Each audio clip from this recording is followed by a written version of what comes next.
കുരുവിക്കാനം കാറ്റാടിപ്പാടമൊക്കെ കണ്ട് രാമക്കല്ലിലേക്ക് ഒരു ട്രെക്കിംഗ് ഒക്കെ നടത്തി രാമക്കൽമേട് ജംഗ്ഷനിലെത്തി നിൽക്കുകയായിരുന്നു നമ്മൾ. ഇനിയും നേരെ പാർക്കിലേക്കാണ് പോകുന്നത്. KSRTC ഉല്ലാസയാത്രയൊക്കെ എത്തിയിട്ടുണ്ട്. നമുക്കും പതുക്കെ കയറി ചെല്ലാം. ഇത് പാർക്കിന്റെ പിൻഭാഗത്തുകൂടിയുള്ള റോഡാണ്.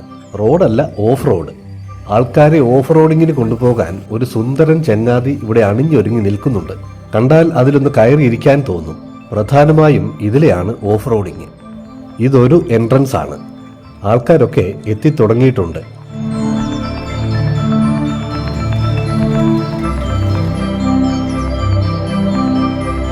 ഇവിടുത്തെ ഈ ടിക്കറ്റ് കൗണ്ടർ മാത്രം ഒരു ദാരിദ്ര്യം പിടിച്ച ഏർപ്പാടായിപ്പോയി. ഇത്രയേറെ ഭംഗിയുള്ള ഒരു സ്ഥലത്തിന് ഇങ്ങനെ ഒരു ടിക്കറ്റ് കൗണ്ടർ ഒട്ടും ചേരുന്നില്ല. പ്ലേ സ്റ്റേഷനിൽ കുട്ടികൾ തകർക്കുകയാണ്.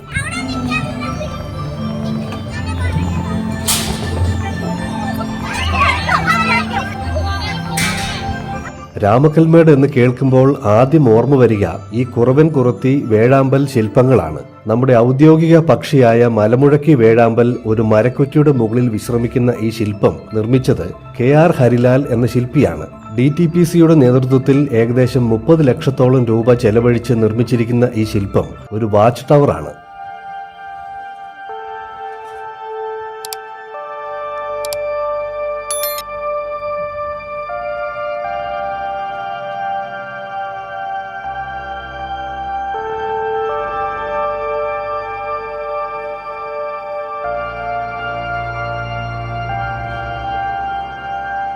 അതിനപ്പുറം കാണുന്നത് ദേവാലയം.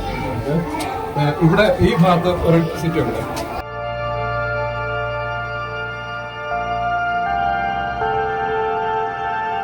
തമിഴ്നാട് ഭാഗത്തേക്ക് നോക്കിയിരിക്കുന്ന രീതിയിൽ നിർമ്മിച്ചിട്ടുള്ള ഈ ടവറിന്റെ മുകളിൽ നിന്നാൽ തമിഴ്നാടൻ സമതലത്തിന്റെ കാഴ്ചകളും രാമക്കല്ലും സോളാർ പാടവുമൊക്കെ ദൂരെ കാണാം. താഴെയുള്ള കൽമണ്ഡപത്തിൽ കുറെ ശില്പങ്ങൾ കിടന്നു വിശ്രമിക്കുന്നു. ദൂരെ രാമക്കൽ മലയുടെ നേരെ കണ്ണും നട്ടിരിക്കുകയാണ് കുറവനും കുറത്തിയും. പുറകിൽ നിന്ന് കണ്ടാൽ രണ്ടുപേരും കൂടി റീൽസ് കാണുകയാണെന്നേ തോന്നൂ.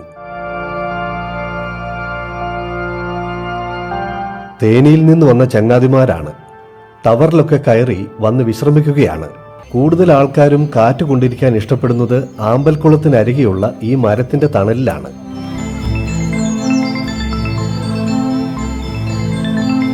ദൂരെ രാമക്കല്ല് കാണാം.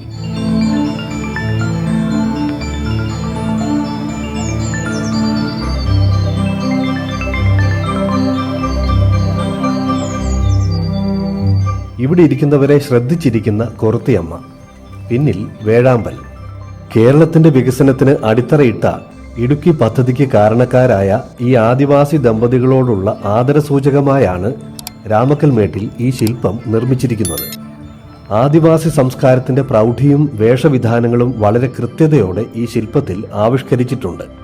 2005 CB ജിനൻ എന്ന ശില്പിയാണിത് നിർമ്മിച്ചത്. ഇതിന്റെ ഭീമമായ വലിപ്പവും ഇവിടുത്തെ പ്രതികൂല കാലാവസ്ഥാ വ്യതിയാനങ്ങളും ഇങ്ങോട്ടേക്കുള്ള യാത്രാ ക്ലേശവുമൊക്കെ കാരണം അക്കാലത്ത് ഏകദേശം 30 മാസത്തോളം കഠിനാധ്വാനം ചെയ്താണ് സിമന്റിൽ ഇത്രയും കൃത്യതയോടെ ശില്പം തയ്യാറാക്കിയത്.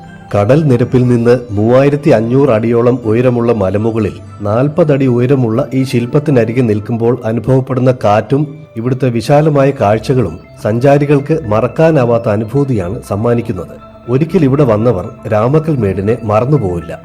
രാമക്കൽമേടിന്റെ തന്നെ ഐക്കൺ ആയതിനാൽ ഇവിടെ എപ്പോഴും ഫോട്ടോയുടെ തിരക്കാണ്. ഇനി നമ്മൾക്ക് മടങ്ങാൻ സമയമായി.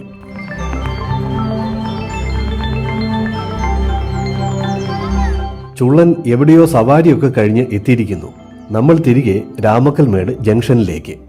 കഴിഞ്ഞ എപ്പിസോഡിൽ നമ്മൾ രാമക്കല്ലിന് സമീപത്തു നിന്ന് താഴേക്കുള്ള കാഴ്ചയിൽ കമ്പം പാളയം വഴി കോമ്പയിൽ നിന്ന് വരുന്ന ഒരു റോഡ് കണ്ടിരുന്നു.